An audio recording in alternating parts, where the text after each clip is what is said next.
Yo, it's the Co. And yo, it's the Cone. And today we're going to be doing our preseason predictions for the Premier League. Not league standings, but player of the season, people that we think are going to overachieve, underachieve, best transfers, worst transfers, top scorer, manager, all of that jazz. Marco, you got anything for us before we get going? I know we're also doing the two teams that automatically get promoted into the Premier League, which we also have the two teams that are also getting promoted. Not the playoff teams because that's very hard to predict. Yeah. Tough to predict 3 through 6. But yeah. But our two top teams that we think are going to come to the Premier League next year. Yeah. Before we get going, make sure to like, subscribe, comment what you think, whether you agree, disagree with any of our choices, and let's get it started with player of the season. Marco, who do you think the player of the season is going to be in the Premier League this upcoming year? I think it's going to be Enzo Fernandez. I think he's going to shine in that new Chelsea team. With a lot of players leaving, I think Enzo Fernandez becomes the main target in that Chelsea lineup. Right, filling in the spot where Mason Mount was. I think he's going to be the best player in the whole season. Wow. That's all right. Wow. I had Bruno Fernandes. I think if they finally get a center forward, some of the younger forwards are getting older, getting better. He's now as the captain, he's going to take all of that responsibility really well and play even better than he has in previous years. For the overachiever for player, I have Raul Jimenez. I think with the amount of money that he's going to Fulham for, I think he's going to overachieve and just prove that he was the player he was at Wolves a couple years ago. I think he's going to be, a little bit better than Mitrovic in that position. That's why I think Raul Jimenez is my overachiever. That's not a bad one at all. I'm going to go with Mykhailo Mudryk. Struggled a lot last season. Looks bigger, stronger, just as fast as he was. Unbelievable skill. Really talented, and I think we're going to start to see that more. Where the numbers are going to reflect the talent this year, I think. For my underachiever, I have Mohamed Salah. I think a lot of the players that made Mohamed Salah at Liverpool have left. We saw the decline with Sané leaving last year. Also, Roberto Firmino left, James Milner, Jordan Henderson all left, which are also big parts about him being who he was, and I think he won't shine in the Liverpool lineup. Wow. I could see that, but it's like every year it feels like he's not scoring goals, and then he ends with like 18 to 20. But yeah, I can see your reason behind that. My underachieving player is Martinelli. I think the hype will wear down a bit. They have Havertz, they have Declan Rice, and obviously that helps them, but for Havertz's case, Havertz is a guy that is going to want the ball, he's going to want to score goals, get assists, he's going to take a bit away from Martinelli. Saka is still there, so I think it'll be much of the same as last year, if not a little bit lower in the numbers, and instead of taking that step up when it comes to numbers, it'll be a bit disappointing. And now moving over to the best and worst transfer. Do you want to start off?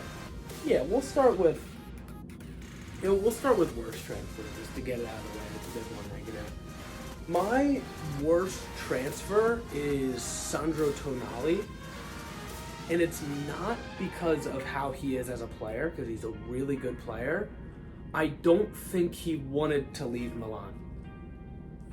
And it doesn't seem like he wants to be at Newcastle. So I don't think the effort is going to be there as much as it was for him at Milan. And I think he's a professional and he's really good. So if he does well, it's not surprising. But I think because his boyhood club, his dream club, he just left, and it didn't look like he wanted to leave. So I think early on he's gonna struggle, and it's gonna be difficult for him to adjust to a new life elsewhere. For my worst transfer, I have Jurrien Timber. I think he's gonna be very overrated at the beginning of the season. It's gonna be a struggle for him to adjust to a better and the best league in the whole world. But as what I saw from the 2 games that I saw him play, he was really struggling against United, and I think he did struggle a little bit against Barcelona. So that's why I have him as the worst transfer. Yeah, I was at that game, and honestly, I forgot that he was playing because he just wasn't involved at all. Yeah, it's not a bad pick. I think it'll take time for him as well. Normally it does for the people who come from the Dutch league. Now for the best transfer, I have Andre Onana. And the reason that I have Andre Onana isn't because of just him, but I think it's because of how he will allow the back line at United to improve.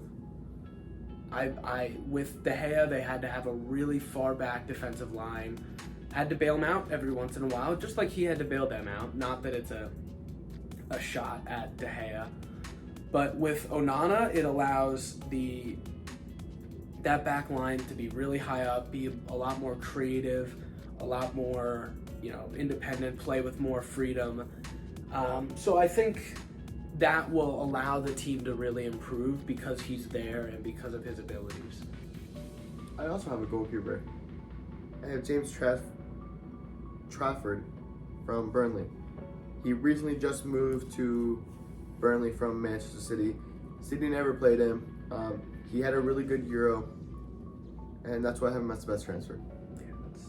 Next up is our team overachiever and underachiever. Marco, would you like to start us off? I think my overachieving team is going to be Luton Town. I think if they do happen to come in 16th or 15th place, it's an overachieving team because a lot of the people have them relegated or in barely getting out. So that's why I have Luton Town as my overachieving team. Yeah, no, that's a good one. My overachieving team is Aston Villa. I think a lot of people think that they'll be mid-table, and I think they can contend for Europa League. I don't know about Champions League, that might be a bit much for now, but they made the Conference League this year, and I think if they get 5th, 6th place, that's not a shock to me, or it wouldn't be a shock to me. For my underachieving team, I have Arsenal. I think Arsenal are going to have a big dip in positioning. I think what I had them is falling out. I think they're going to fall out of the Champions League. Even though I had them in 4th place, I think they won't. They made some great signings, but I think being in Champions League football, I think they're going to take a little dip down on the table because they're not used to that football anymore. And that's why I have them down as the underachieving team. Yeah. Wow. My underachieving team is Chelsea. Another Big Six club. They signed some more players. In January, they signed more players. The last summer, they signed a bunch of players. They had their fire sale this summer. It's still going on. They're getting rid of a lot of people. So I think that people will think that they'll do really well because it's like the new era, the new generation with Pochettino there. But I think with a new manager, it normally takes 2, maybe 3 years to fully adjust into that new system to where they're going to start to exceed expectations, and I think they go a bit under expectations.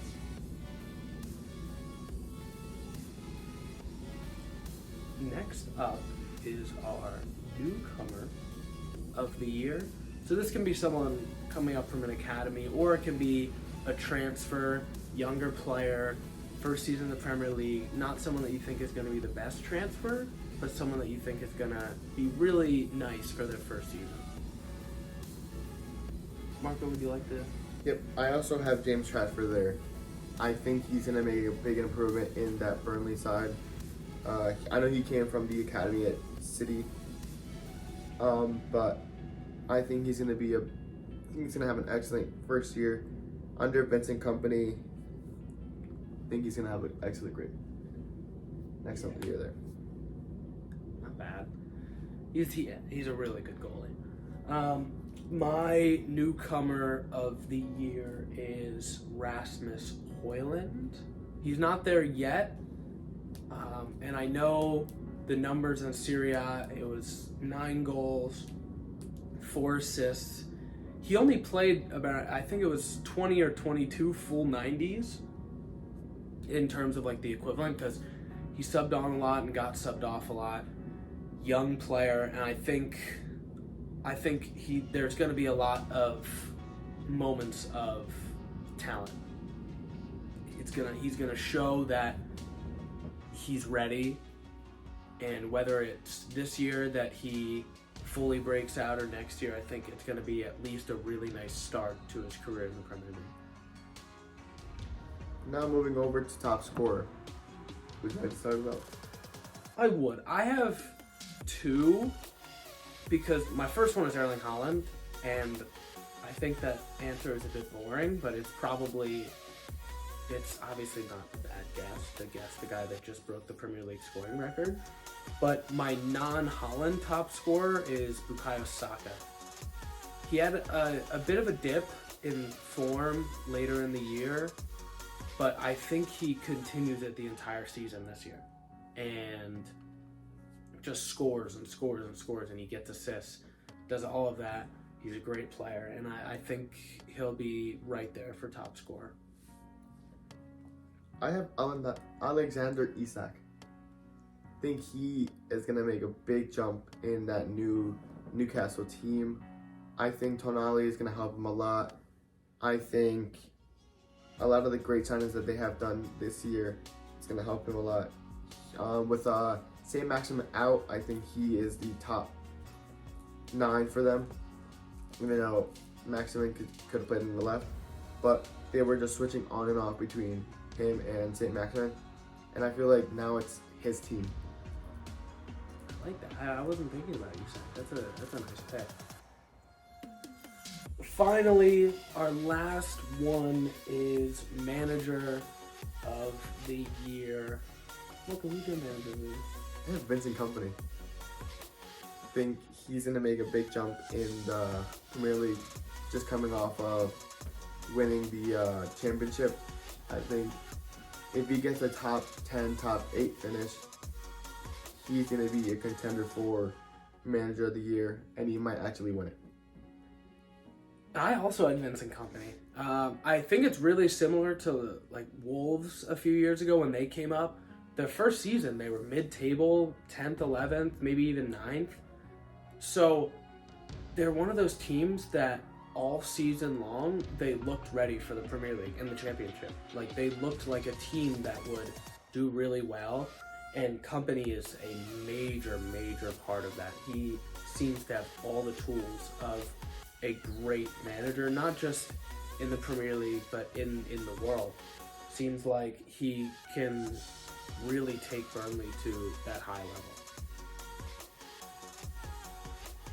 Well, guys, those are our Premier League predictions for our awards.